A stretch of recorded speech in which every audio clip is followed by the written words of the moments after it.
E aí galera, tudo bom com vocês? Gabriel Cabral, professor de Química do curso Ideia, tudo beleza? Bom gente, hoje vai ser a nossa primeira aula de soluções. Fica ligado no canal para não perder a segunda. Se você não viu as aulas anteriores, dá uma olhada aí para poder acompanhar direitinho os conteúdos, tá bom? Vamos começar. Bom, como todo início de um conteúdo, a gente vai dar umas considerações iniciais, falar um pouco sobre o que é. Soluções. Soluções podem ser definidas como misturas homogêneas, ou seja, uma mistura com apenas uma fase, de dois ou mais compostos. Então, por exemplo, a mais famosa solução que vem na nossa cabeça é a famosa água e sal, água e NaCl, por exemplo. Mas também podemos ter água e açúcar, podemos ter o ar atmosférico, que é uma mistura de gases. As soluções elas também podem ser caracterizadas pelo quê? Pela forma de soluto mais solvente. O que seria o soluto? O soluto seria a substância dispersa. Por exemplo, no exemplo de água e sal, o sal se dissolve em água. Então, se o sal se dissolve em água, ele se dispersa, ele vai ser o soluto. Enquanto a água vai ser o local onde a substância dispersante vai ser na qual ele se dispersa, local na qual ele se dispersa. Ok? Então, soluto, substância dispersa. Solvente, a substância dispersante. Bem, mas soluções, elas não necessariamente precisam ser só água e sal, ou água e açúcar, não precisam ser água necessariamente. As soluções, elas podem também ser soluções sólidas, soluções líquidas e soluções gasosas.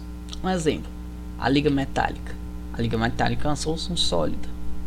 Apresenta ferro, carbono, acho que cobre, mas não tenho certeza.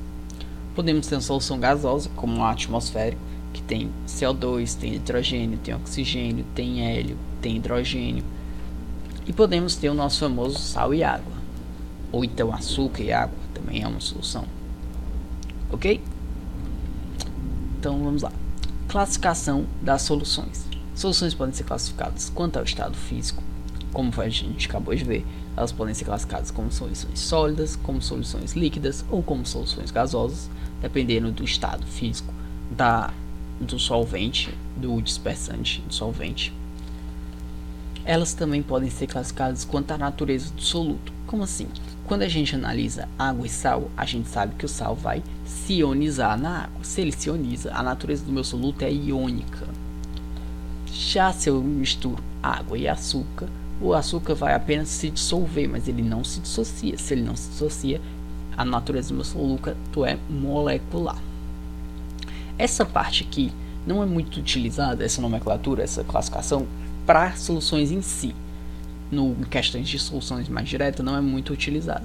Porém, é muito importante quando a gente for trabalhar com soluções em propriedades coligativas. Quando a gente for trabalhar em propriedades coligativas, vai ser muito importante a gente conseguir identificar a natureza do nosso soluto. Então, não é algo a se jogar fora. Ok? Vamos continuar a continuidade. Bom, considerações iniciais. Identificação do soluto e do solvente. Como assim? Eu falei que soluções poderiam ser definidas como um soluto mais um solvente. Então é importante a gente saber identificar em uma solução quem é o soluto e quem é o solvente. No primeiro caso, a gente tem uma solução formada por uma substância X, qualquer, mais água. A água, ela é o solvente universal. Por quê? Porque a gente tem 70% do planeta formado de água e a gente precisa dela para sobreviver.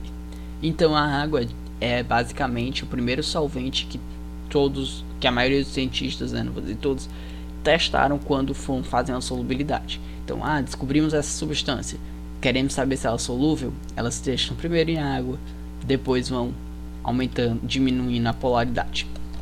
Ok? Então a água é o solvente universal. Sempre que a gente estiver trabalhando em uma solução que tiver água, a água é o solvente.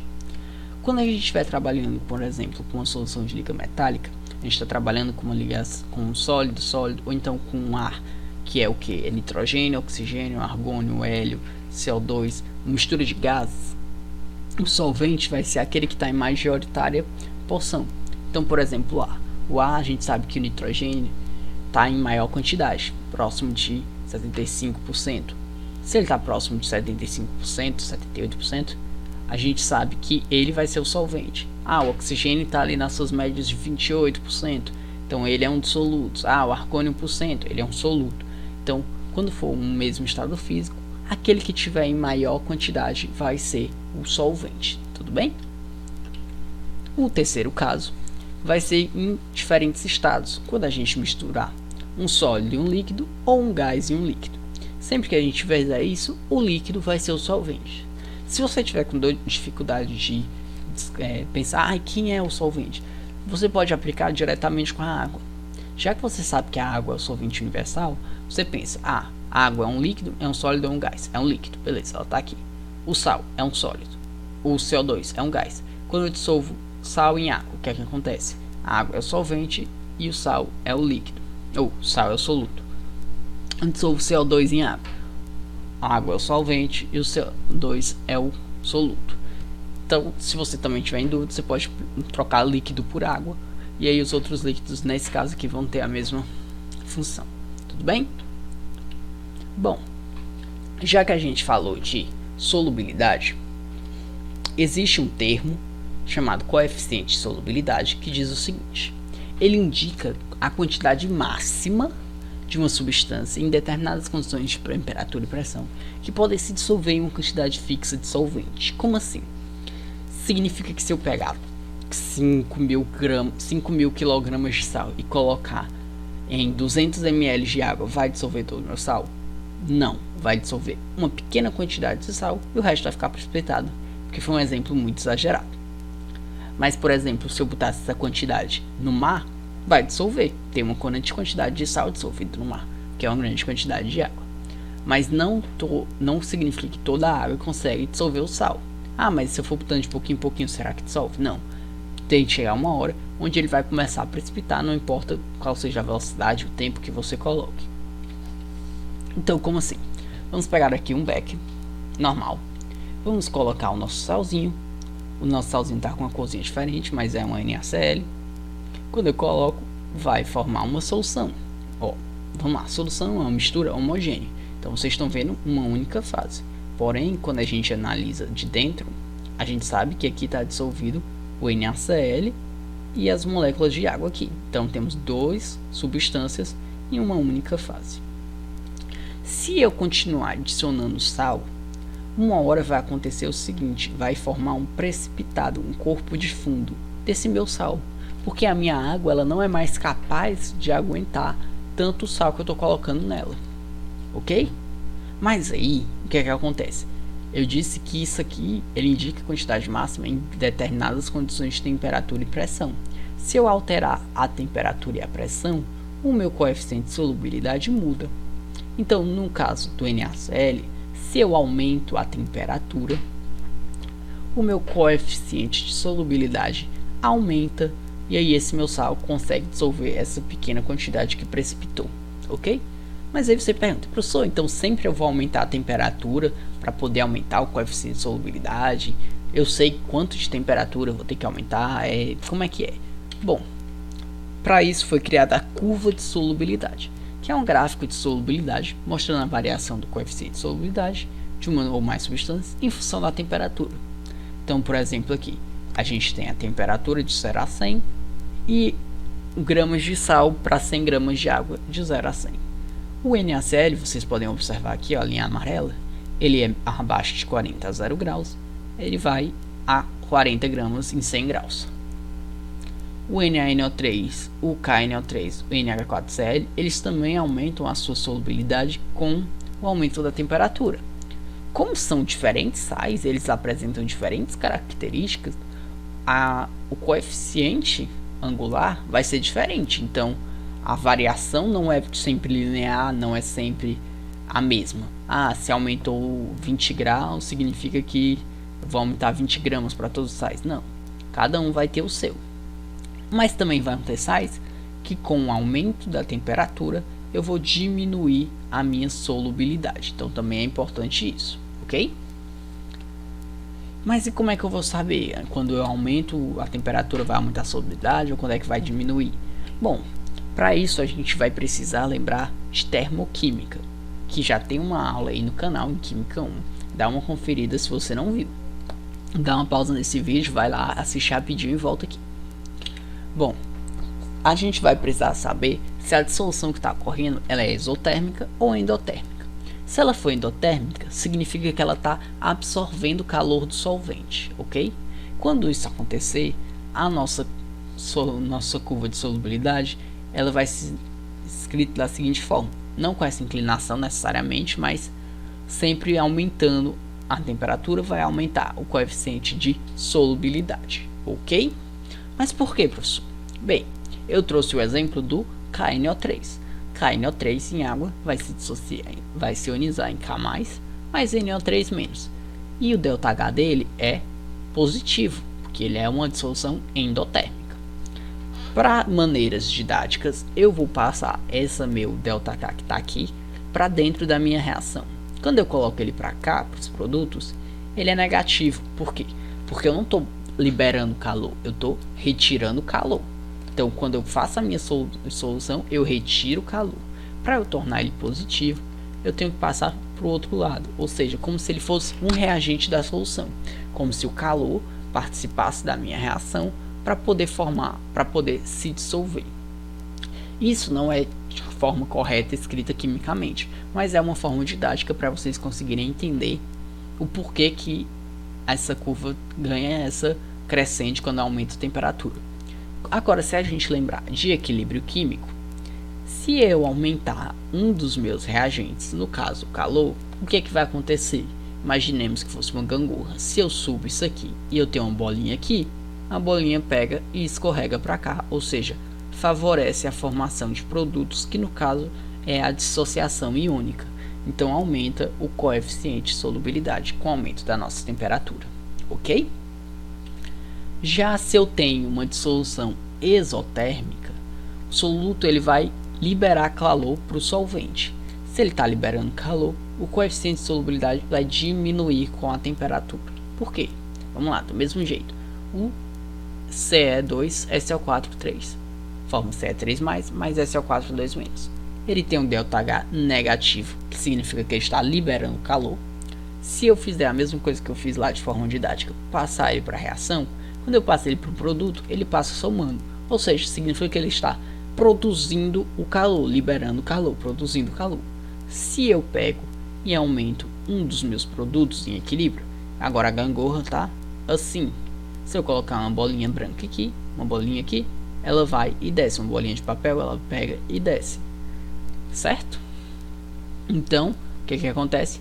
Favorece os produtos, os reagentes, desculpa. Se eu estou favorecendo os reagentes, eu estou indo contra a dissolução. Ou seja, eu estou favorecendo a precipitação, formação do sal. Então, diminui o coeficiente de solubilidade, ok? Então, dissoluções endotérmicas aumentam o coeficiente de solubilidade, dissoluções exotérmicas diminuem o coeficiente de solubilidade. Bom, também pode acontecer de você estarem analisando em alguma questão uma curva de solubilidade ela apresentar pontos de inflexão. Isso vai significar que o soluto forma hidratos definidos e esses pontos de inflexão vão corresponder à temperatura de dissociação desses sais hidratados. Como assim? Eu trouxe dois exemplos. Vamos lá. O Na2SO4 decahidratado, ele vem subindo aqui, ó. Então é um sal com a dissolução endotérmica. Ele chega em um certo ponto onde tem uma inflexão, onde ocorre essa desidratação. Ele perde o decahidratado dele. Quando ele perde esse decahidratado, ele sofre uma mudança tão brusca que causa uma inflexão, que nesse caso vira uma reação exotérmica, que diminui o coeficiente de solubilidade. Não necessariamente ele vai mudar bruscamente. Aqui, o CaCl6 ou CaCl2 hexidratado, ele vem, quando chega bem aqui, ó, vocês podem observar a reação, ele perde duas águas, ou seja, ele sofre uma desidratação. Vocês podem ver uma inflexão, mas ele continua subindo. Aumentei mais ainda a temperatura, pum, chegou aqui, perde mais duas águas. Vai aqui, continuou, vai ter outra inflexão aqui, pum, vai perder mais duas águas. Então, quando eu vejo uma inflexão na minha curva, o que é que está dizendo? Está me dizendo que ali é o ponto onde o meu sal deixa de ser hidratado. Então, eu estava trabalhando com um sal hidratado, ok? Bom, a gente também pode classificar soluções quanto ao coeficiente de solubilidade. Como assim? É aquela famosa soluções não saturadas ou insaturadas, soluções saturadas, soluções supersaturadas. que vão ser as soluções não saturadas? São aquelas em que a quantidade de soluto dissolvido não atingiu o coeficiente de solubilidade. Por exemplo, o coeficiente de solubilidade do KNO3 é 45,8 gramas de KNO3 em 100 gramas de água a 30 graus. Então, se eu pegar um becker com 100 gramas de água a 30 graus, adicionar 40 gramas de KNO3, eu vou formar uma solução. E essa minha solução vai ser não saturada. Por quê? Porque eu tenho 40 gramas de KNO3 dissolvidos, mas eu ainda posso adicionar 5,8 gramas de KNO3 nela, que ela ainda vai dissolver, ou seja, ela ainda aguenta mais sal, ela não chegou ao seu limite. Então, basicamente seria o quê? Seria aquela sua rodinha de amigos. Tem aquele seu amigo mais irritadinho, aquele amigo que perturba todo mundo. No começo, aquele seu amigo irritadinho, o cara vai ficar perturbando ele tá tranquilo. Ah, perturbou uma vez, duas vezes, ele tá de boas. E o cara continua perturbando. Quando o cara continua perturbando, o cara chega e fala, ó, saturei. O que significa isso? Significa que ele chegou à quantidade máxima que ele aguenta, ou seja, a quantidade de soluto dissolvido é igual ao coeficiente de solubilidade. Como assim? Significa que agora, em vez de 40 gramas, eu estou adicionando os 45,8 gramas de KNO3 que ele consegue.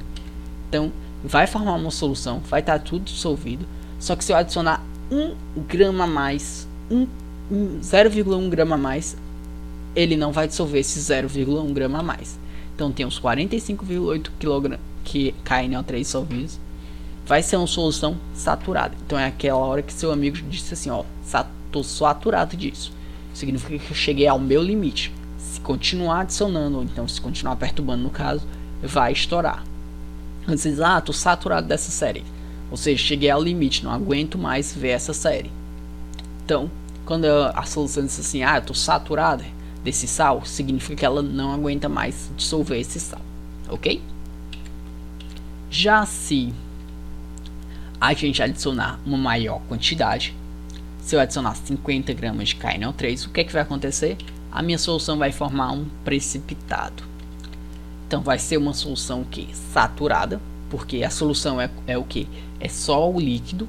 Solução é uma solução é uma mistura. Solução é ótimo, né? Solução é uma mistura homogênea, ou seja, quando eu falo solução saturada, eu estou falando só do líquido que eu estou vendo, eu não estou levando em consideração o precipitado. Se eu olhar em consideração o precipitado, isso aqui não é uma solução, é uma mistura heterogênea. Mas quando eu estou olhando só o líquido vai ser uma solução saturada ainda. Ele saturou, só que ele não, mas aí ele começa a precipitar o sal. Vai ter os 45,8 kg, ou quilogramos 45,8 KNO3 dissolvidos, gramas de KNO3 dissolvidos. Porém, vou formar 4,2 gramas de precipitado de KNO3 na minha mistura. Mas como assim, professor? Quer dizer que esse KNO3 não se dissolve de jeito nenhum? Não, ele fica se dissolvendo. Porém, da mesma forma, na mesma velocidade que ele se dissolve, ele precipita também. Como assim? Acontece um equilíbrio. O sal que está aqui, essa bolinha preta, pega e se dissolve. Só que aí outra que está aqui dissolvida, pega e precipita. Aí a outra fala, então eu vou dissolver. Aí a outra fala, então vou ter que precipitar. Aí a outra vai, dissolve, precipita, dissolve, precipita. Na mesma velocidade. Então para você olha e vê, não, sempre tem 4,2. Mas se você marcasse cada uma dessas bolinhas, botasse uma preta, uma verde, uma vermelha, uma azul, cada uma com cor diferente, uma dissolvida aqui com as cores diferentes também, eu ia observar que as bolinhas estão mudando, mas a quantidade de bolinhas não. Ok? Isso aqui é também chamado de corpo de fundo. Então é importante, vamos lá. Quando eu adiciono uma maior quantidade, eu continuo tendo uma solução saturada, porque eu estou trabalhando com um líquido, porém é uma solução saturada com corpo de fundo, ou seja, apresenta o precipitado que está mantendo o equilíbrio. Se eu analisar todo o recipiente, eu estou trabalhando com uma mistura heterogênea, então não é uma solução. Ok? Vamos lá. E o terceiro caso é a solução supersaturada, que é o que? É quando tem uma maior quantidade do que é previsto pelo coeficiente de solubilidade. Como é possível, professor? Como é que eu posso dissolver se o senhor diz que precipita? Acontece o seguinte, o KNO3 a gente viu que ele aumenta a solubilidade com o aumento da temperatura, 31,6 a 20 graus, 45,8 a 30 graus. Se eu preparar uma solução saturada, ou seja, vou saturar ela, 45,8 kg a 30 graus, peguei, vai dissolver. vai dissolver os 45. Mas aí eu pego e resfrio agora essa minha solução. Vai ser uma solução de 100 gramas de água a 20 graus. Só que aqui está dissolvido 45,8 gramas de KNO3 em 100 gramas de água a 20 graus. Porém, o coeficiente de solubilidade dela é menor que isso. Então, o que foi que aconteceu? Eu resfriei com calma para não acontecer a cristalização. Isso é possível? É possível. Porém, qualquer perturbação que eu cause, uma agitação, por exemplo, vai precipitar a quantidade, a variação daqui da quantidade. Então, quando eu tenho aqui a solução supersaturada que eu formei, ou seja, está dissolvido uma maior quantidade do que é previsto pela coeficiente de solubilidade. Se eu causo uma perturbação como uma agitação, eu vou promover uma precipitação, no caso de 14,2 gramas de KNO3, vou continuar dissolvida a quantidade máxima do coeficiente de solubilidade, vou ter o equilíbrio e agora eu vou ter uma solução saturada com corpo de fundo, ok? Então, solução não saturada ou insaturada é quando está abaixo do coeficiente de solubilidade, solução saturada é quando é igual ao coeficiente de solubilidade, solução super saturada é quando está acima do coeficiente de solubilidade, beleza? Bom, gente, foi isso. Muito obrigado pela atenção. Espero que tenham entendido. Comenta aí o que vocês acharam da aula, de se gostou, de se não gostou. Curte, compartilha com os amigos, dá uma olhada nas outras aulas. É isso aí, bons estudos, valeu!